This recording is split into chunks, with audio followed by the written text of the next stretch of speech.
కథాభిమానులకి స్వాగతం. రామక్క గారి సుమ పొయ్యిగడ్డ కథలకు స్వాగతం. ఈ వారం పొయ్యిగడ్డ కథల్లో సాముల ఉంటలు మన కోసం వినండి. సాములకి ఎర్రమన్ను పూసి ఎండలో ఆరేస్తా ఉంది లచ్చుమమ్మ. మా అమ్మ ఆవలిస్తా లచ్చుమమ్మ దగ్గరికి పోయింది. నేను ఆ పక్కనే మామిడి వాటాట ఆడుతూ ఉండాను. ఏమి రామక్క, భలే ఆవలిస్తూ ఉండావు, పెండ్లి నిద్ర ఇంకా తీరలేదా అనింది లచ్చుమమ్మ మాయమ్మతో. అయ్యో కలకుండు, ఇప్పుడోళ్ళు చేసే పెండ్లి ఒక పెండ్లేనా, చిటుకుల మీద అయిపోతుంది అనిందమ్మ. అదెక్కడన్నా పోనీ రామక్క, నాకు పెండ్లి అయినాక నా మొగునితో మాట్లాడిందే 6 నెలలకి. ఇప్పుడోళ్ళు పెండ్లి అవుతుందో లేదో అప్పుడే మాట్లాడుకుంటారు అనింది లచ్చుమమ్మ నోరు నొక్కుంటా. నీకేమీ తెలియదు లచ్చుమమ్మ, పెండ్లి అయినాక కాదు, పెండ్లికి ముందే మాటలు తీటలు అన్నీ అయిపోతూ ఉండాయి చెప్పిందమ్మ. అదెక్కడన్నా పోనీ రామక్క, పెండ్లి బాగా జరిగినా అడిగింది లచ్చుమమ్మ. అదే జరిగింది, వాళ్ళు చేసిండే చింపిరి ఉంటలు ఎరగడ్డంత ఉండాయి అంతే, కర్మానికన్నా ఒక సాముంట పెట్టలేదు అనింది అమ్మ. చింబిలి సాముంటలు అనే మాటలు వినిపిస్తానే పరుగెత్తిపోతిని అమ్మ తావుకు. అక్కడ చింబిలి లేదు, సాముంట లేదు. ఏలనే అట్లా పారిపారి వస్తేవి అడిగింది మా అమ్మ. సాముంటల కోసమని చెప్తే భలే అంకుముండమ్మా ఇది అని నా తలను మొట్టుతుంది.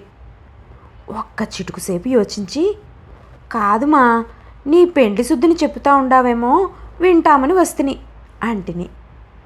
లేజుమే, మీ అమ్మకి అవంతా ఎక్కడ గ్యాపం ఉంటుంది, చిన్న బిడ్డప్పుడే ముడిపడిపోయినే అనింది లచ్చుమమ్మ. అట్లా అనొద్దు లచ్చుమమ్మ, వయసు తక్కువగా ఉంటేను నాకు చేసిండే సాంగేలన్నీ గుర్తుండాయి, చెప్తాను ఇనండా అని మొదలుపెట్టింది మా అమ్మ. పెండ్లి 5 నాళ్ళు ఉందనంగా ముందు 3 నాళ్ళు నలుగులు పెట్టి ఇంట్లోకి తోడుకొండ్రి. 4వ నాడు రెయ్యి తల్లి పసుపు సాంగ్యం నడిచింది. దేవుమూలలో పెద్దలకి బట్టలు పెట్టి మొక్కినాక ఆ తావున పసుపు బియ్యంతో ఆసిరి దానిమీద కలసము పెట్రి. కలసంలో మడిలో పండిన వడ్లను పోసి మానుకు కాసిన టెంకాయను తెచ్చిపెట్టి తీగకు పుట్టిన తమలపాకుల్ని అమర్చి అంగట్లో కొన్నవి కాకుండా కలసం పూజ చేసిరి. ఆనెంక నన్ను పీట మీద కూకోబెట్టి తల్లి పసుపు పెట్రి. ముందుగా తల్లి వచ్చి పసుపు పెట్టి పుట్టినింటి తాళిబొట్టును కట్టింది. ఆనెంక మా మేనమామ వచ్చి నా కాలికి మెట్టలు పెట్టినాడు. వరసైన వాళ్ళు ముందుకొచ్చి మేనమామకు పసుపు గంధము పూసి కుంకుమ పెట్టి లోపల ఎర్రగడ్డ పెట్టి చేసిండే చింబిలి ఉంటని ఇచ్చిరి. మామ చింబిలి ఉంటను కొరికి ఎర్రగడ్డ తగలతానే తుపుక్కుమని ఉమిసేసినాడు. అట్లా మామని బాగా ఆట పట్టించిరి. ఆనెంక పెండ్లి కొడుకోళ్ళు సుకుమంచమును ఎత్తుకొని వచ్చిరి. సుకుమంచము అంటే ఏమమ్మా, కథకు అడ్డం దూరతా అడిగితిని. అద్దము, దూబానే, పువ్వులు, గాజులు, నెయ్యి, వక్కలు ఇట్లా ఎన్నో సరుకుల్ని ఒక గంపలో పెట్టుకొని వస్తారు. ఆ గంపనే సుకుమంచము అంటాము. తల్లి పసుపు అయినాక సుకుమంచముకి నా చేత పూజ చేపించిరి.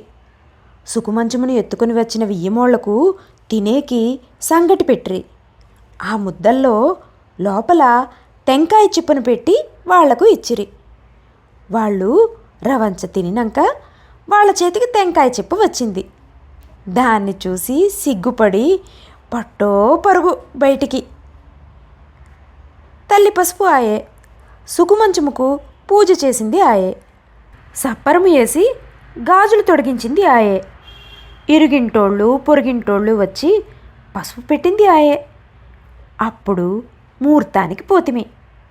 నాకు బొట్టు కట్టేసినాక సింహాసనానికి కూకోబెట్టిరి.